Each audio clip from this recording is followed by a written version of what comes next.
I'm going to show you what I traded to get this Alfa Romeo GTV2000 with $0. Started off with a pair of really junky candy machines that I pulled out of a junk pile. They worked, but nobody wanted them.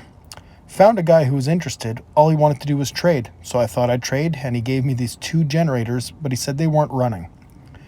I cleaned out the carbs, cleaned out the fuel tank, both ran beautifully. Traded one of them for this old beaten Suzuki King Quad. Pulled off a few $100s in parts, a winch and that, and then I traded that straight across for this mini side-by-side.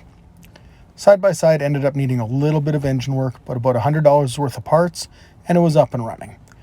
Traded that to a guy for this old Jag.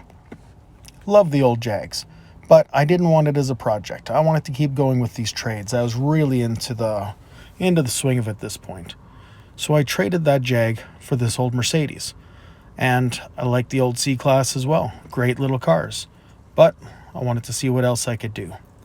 That ended up getting traded for a pair of old Land Rover Discoveries.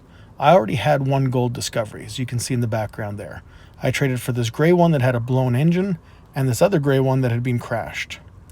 So stripped a bunch of parts off the gray one and got it ready to put the engine in, but found somebody who wanted to trade my old beaten gold one and the gray one and the parts for the Alfa Romeo GTV2000.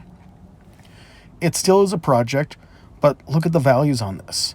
I started off with free candy machines, and even in fair condition, it's worth almost 10 grand. I'm going to keep going with this and see what I can trade the Alfa for.